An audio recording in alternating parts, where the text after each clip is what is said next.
Западный Тяньшань расположен в одной из 34 глобальных горячих точек биоразнообразия. Так названы регионы, обладающие огромным биоразнообразием, но также находящиеся под серьезной угрозой исчезновения биологических видов из-за потери их среды обитания и изменения климата. Как один из приоритетных экологических регионов мира, в 2016 году Западный Тяньшань был признан объектом всемирного наследия.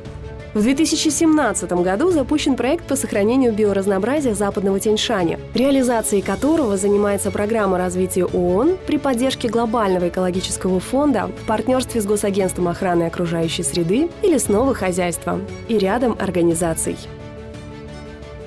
В 2016 году на территории Западного Тяньшаня были образованы два государственных природных парка – Алатай и Каначу. Один в Токтогульском, второй в Тугус-Туройском районах. С целью сохранения уникального биоразнообразия, охраны редких и находящихся под угрозой исчезновения животных и растений.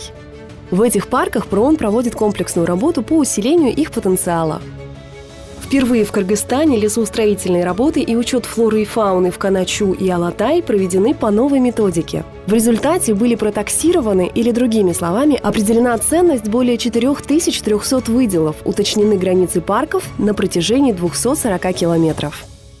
Для эффективного осуществления природоохранной деятельности природные парки получили новые внедорожники, полевое обмундирование, оргтехнику и офисное оборудование.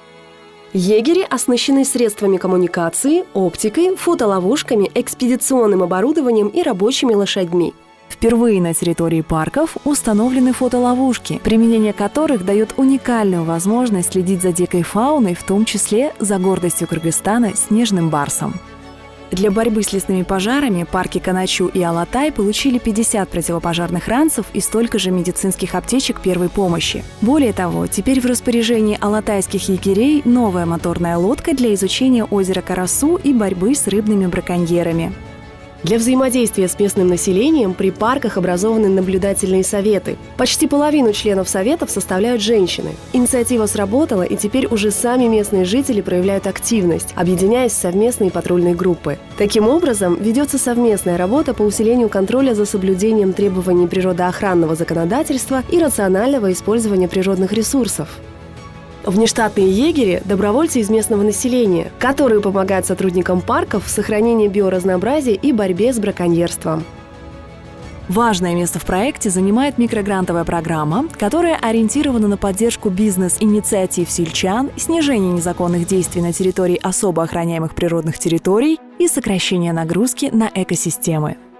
Поддержал проекты лесовосстановительной работы на территории 3 лесхозов в Токтогульском, Тугус-Туройском и Аксыйском районах, где были высажены особо ценные породы деревьев – грецкий орех, фисташки и миндаль.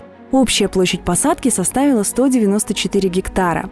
Лесхозы получили материалы для ограждения новых лесопосадок. Проект организовал мероприятия по естественному возобновлению леса на площади 7500 гектаров, которые обеспечили временной работой около 50 сельчан.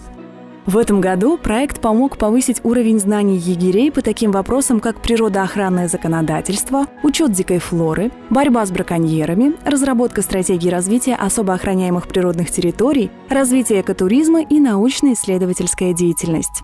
Всего было организовано 88 семинаров, встреч и тренингов, где приняли участие около 5600 человек, из них 2446 женщин. С 2018 года ежегодно проводятся семинары по реализации конвенции СИТЕС с участием представителей из стран Центральной Азии.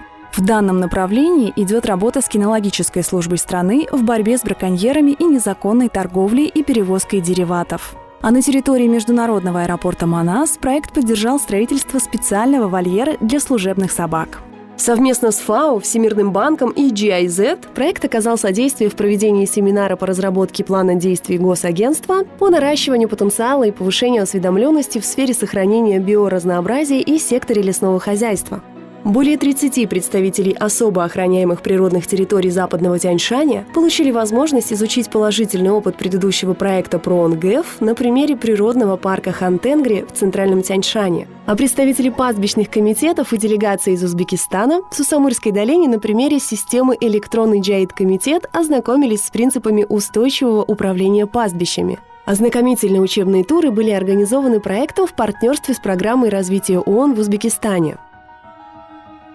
Между тем, проект поддержал творческую инициативу по сохранению снежного барса, итогом которой стала новая коллекция детской одежды с образом снежного барса под названием «Сохрани меня». Таким образом, ее создатели хотели привлечь к проблеме внимание общественности, а более всего подрастающего поколения.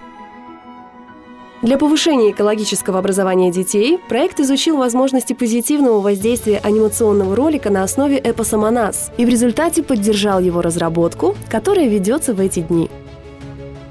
Не остаются без внимания экологические даты и праздники, которые объявляются для того, чтобы обратить внимание общественности на проблемы экологии. Ко Всемирному дню птиц в Бишкеке был проведен показ новой коллекции одежды «Окрыляющая мода». А для школьников были организованы фотовыставки в столичном музее и информационные стенды в 4 средних школах Тугус-Торойского и Токтагульского районов.